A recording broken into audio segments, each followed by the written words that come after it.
Morning बच्चों आज है 20 जनवरी और आज हम करेंगे कक्षा 9वीं के सामाजिक विज्ञान की वर्कशीट नंबर 70 और इसमें हमारा पार्ट 5 चल रहा है भूगोल का प्राकृतिक वनस्पति तथा वन्य प्राणी।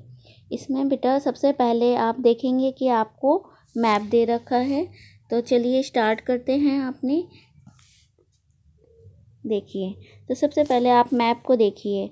मैप में आपको ये अलग अलग प्रकार के कलर दिख रहे हैं, तो ये कलर्स क्या हैं देखिए आप अगर ध्यान से, तो आपको ये पता लगेगा। ये देखिए मैप में जो डार्क ग्रीन कलर है ये है आपका उष्णकटिबंधीय सदाबहार वन, जहाँ पे सबसे ज़्यादा बारिश होती है। ये देखिए ये आपको डार्क दिख रहा है, यहाँ पे पश्चिमी घाट है, ये तमिलनाडु का थोड़ा सा हिस्सा है और ये पूर्वोत्तर भारत है, असम के ऊपर वाला क्षेत्र है।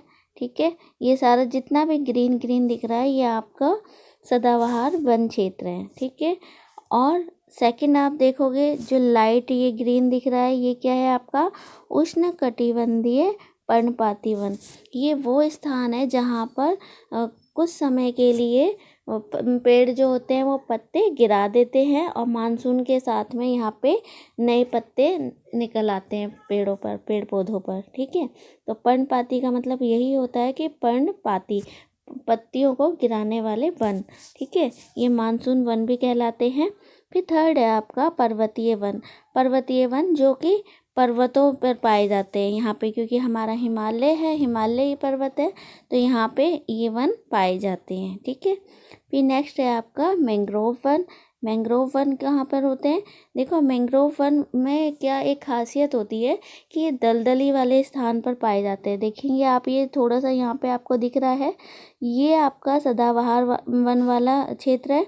ठीक है, और कुछ कुछ आपको यहाँ पे दिख रहा है, तो ये क्या है, यहाँ पे मैंग्रोव वन पाए जाते हैं। मैंग्रोव वन की एक खासियत ये भी होती है कि एक तो वो दलदली स्थान पे तो पाए जाते हैं, और दूसरा अगर हम उनकी पहचान करने लगे तो कैसे करेंगे। देखो उनकी जो जड़ें होती हैं, मैंग्रोव वन में जो पेड़ होते हैं उनकी जो जड़ें होती हैं कुछ अंदर होती हैं दलदल के अंदर और कुछ बाहर होती है। ठीक है, तो इससे हम पता लगा सकते हैं कि मैंग्रोव वन है। फिर नेक्स्ट हम देखते हैं उष्णकटिबंधीय कंटीले वन। कंटीले वन आपको पता है, कंटीले वाले जो पौधे होते हैं, जो कैक्टस है, वो कहाँ उगता है? वो आपका राजस्थान में गुजरात वाले हिस्से में उगता है, तो ये यहाँ पे आपका मिल जाएगा कंटीले वन। और कुछ इसमें यहाँ भी दे रखा है ये क्षेत्र। ठीक है, तो इस तरह से हम मैप देख लेते हैं, उसके बाद में चलिए स्टार्ट करते हैं अपनी वीडियो। अब देखेंगे हम वनस्पति के प्रकार। वनस्पति के प्रकार, हमारे देश में निम्न प्रकार की प्राकृतिक वनस्पतियां पाई जाती हैं। हमने पिछली वर्कशीट में भी ये जाना था कौन कौन सी पाई जाती हैं। फर्स्ट आपका है उष्णकटिबंधीय सदाबहार वन, सेकंड है आपका उष्णकटिबंधीय पर्णपाती वन, थर्ड है आपका कंटीले वन तथा झाड़ियाँ, फोर है आपका पर्वतीय वन, फिफ्थ है आपका मैंग्रोव वन। तो हमारे देश में कितने प्रकार की वनस्पतियां पाई जाती है? 5 प्रकार की। ठीक है, तो फर्स्ट है आपका उष्णकटिबंधीय सदाबहार वन। तो उष्णकटिबंधीय सदाबहार वन क्या होते हैं? देखो नाम से ही पता लग रहा है कि सदाबहार, सदाबहार का मतलब वो पूरे 12 मास या पूरे साल वो हरे भरे रहते हैं। तो ऐसे कहाँ पर उचित हो सकता है? जहाँ पे सबसे ज़्यादा बारिश होती होगी। ठीक है, तो देखते हैं आगे। ये वन पश्चिमी घाटों के अधिक वर्षा वाले क्षेत्रों, लक्षद्वीप, अंडमान और निकोबार द्वीप समूह और असम के ऊपरी भागों तथा तमिलनाडु के तट तक सीमित है, तथा जहाँ 200 सेंटीमीटर से अधिक वर्षा के साथ एक थोड़े समय के लिए शुष्क जलवायु पाई जाती है। मतलब आप ये देखेंगे कि पूरे 12 मास 12 महीने तक यहाँ पे बारिश जो होती है वो सबसे ज़्यादा होती है, 200 सेंटीमीटर इतनी ज़्यादा होती है। ठीक है, और एवरेज है ये आपका कि 200 सेंटीमीटर, इससे ज़्यादा भी होती है कम भी होती है। लेकिन आप ये देखेंगे कि यहाँ पे बस थोड़े ही समय के लिए ऐसी जलवायु होती है जो शुष्क होती है, नहीं तो ये पूरे साल यहाँ पे बारिश ही होती रहती है। ठीक है, तो इसके कारण यहाँ पे ये सदाबहार वन पाए जाते हैं। इन वनों में पाए जाने वाले व्यापारिक महत्व के कुछ वृक्ष आबनूस, महोगनी, रोजवुड और सिनकोना आदि हैं। यहाँ पे क्या है, जो व्यापारिक महत्व के लिए मतलब जिनका हम व्यापार कर सकते हैं, जिनकी लकड़ियों का हम यूज़ कर सकते हैं अपने काम में, संसाधनों में। ठीक है, तो इस तरह के कौन कौन से वन पाए जाते हैं सदाबहार वनों में? आबनूस, महोगनी, रोजवुड और सिनकोना। ठीक है, फिर नेक्स्ट हम आ जाते हैं सेकंड पर, उष्णकटिबंधीय पर्णपाती वन। तो जो पर्णपाती वाले वन हैं वो कहाँ कहाँ पाए जाते हैं? ये भारत में सबसे बड़े क्षेत्र में फैले हुए वन हैं। ठीक है, जो बीच का हिस्सा है हमारे भारत का, उस हिस्से में यही वन पाए जाते हैं ज़्यादातर। क्योंकि देखिए अभी मैंने आपको दिखाया था, ये जो आपको लाइट ग्रीन दिख रहा है यहाँ पर, ये सारा हिस्सा, ये सब क्या है यहाँ पे? पर्णपाती वन। ठीक है, तो देखिए ये भारत में सबसे बड़े क्षेत्र में फैले हुए वन हैं। इन्हें मानसूनी वन भी कहते हैं, जहाँ 70 सेंटीमीटर से 200 सेंटीमीटर तक वर्षा होती है। इस प्रकार वन ग्रीष्म ऋतु में 6 से 8 सप्ताह के लिए अपनी पत्तियां गिरा देते हैं। यहाँ पे क्या होती हैं? ये मानसूनी वन कहलाते हैं। जब हमारे देश में मानसून आता है उस टाइम पे यहाँ पे जो बारिश होती है वो 200 सेंटीमीटर तक हो जाती है। ठीक है, और 200 सेंटीमीटर होने के कारण ही सदाबहार वन पाए जाते थे उस इलाके में। लेकिन यहाँ पे क्या है, कम से कम 70 सेंटीमीटर और ज़्यादा से ज़्यादा 200 सेंटीमीटर तक यहाँ पे वर्षा होती है। कम भी होती है, ज़्यादा भी होती है। तो ये मानसूनी वन भी कहलाते हैं। और इसमें क्या होते हैं, पत्ते हरे भरे भी रहते हैं और कुछ समय के लिए ऐसे होते हैं जो पेड़ पौधे अपनी पत्तियाँ गिरा देते हैं। और गिराएंगे कब? जब वो सूखी हो जाती है, तभी तो गिराते हैं पेड़ पौधे पत्तियाँ अपनी।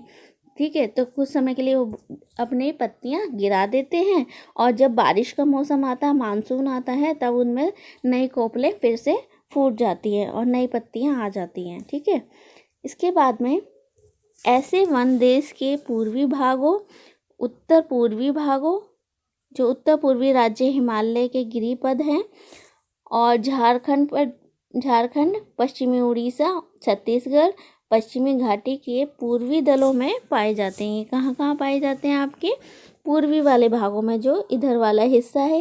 देखिए दिशाएं कैसे देखते हैं, ऐसे, ये नॉर्थ है, ये साउथ है, ये ईस्ट है और ये वेस्ट है।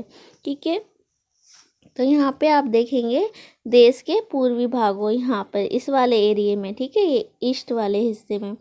फिर उत्तर पूर्वी राज्य हिमालय के गिरी प्रदेशों में, जो उत्तर पूर्वी वाला जो ये हिस्सा है हिमालय के, इसके गिरी प्रदेशों में, जो नीचे वाले जो ये पहाड़ वाले क्षेत्र है ना, उसमें। ठीक है, फिर झारखंड में, झारखंड यहाँ पे आ जाता है, और पश्चिमी उड़ीसा, छत्तीसगढ़, पश्चिमी घाटी, ये जो आपके पश्चिमी घाटी यहाँ पर है, यहाँ पे। ठीक है, पश्चिम घाटी में तो क्या सदाबहार वन पाए जाते हैं, लेकिन जो इसके साइड वाला हिस्सा है यहाँ पे क्या पाए जाते हैं? पर्णपाती वन। ठीक है, सागवान, बांस, साल, शीशम, चंदन, कुसुम, अर्जुन तथा सहतूत के वृक्ष व्यापारिक महत्व वाली प्रजातियां हैं। तो इसमें ये जो है सागवान और बांस, साल, शीशम, चंदन, कुसुम, अर्जुन, सहतूत के जो वृक्ष होते हैं, ये हैं यहाँ पे पाए जाने वाले व्यापारिक महत्व की जो प्रजातियां हैं वो हैं। ठीक है, वनस्पति की, इनका व्यापार में यूज़ किया जाता है। अब हमारे क्वेश्चन आ जाते हैं। फर्स्ट क्वेश्चन है आपका, भारत में कितने प्रकार की वनस्पतियां पाई जाती हैं?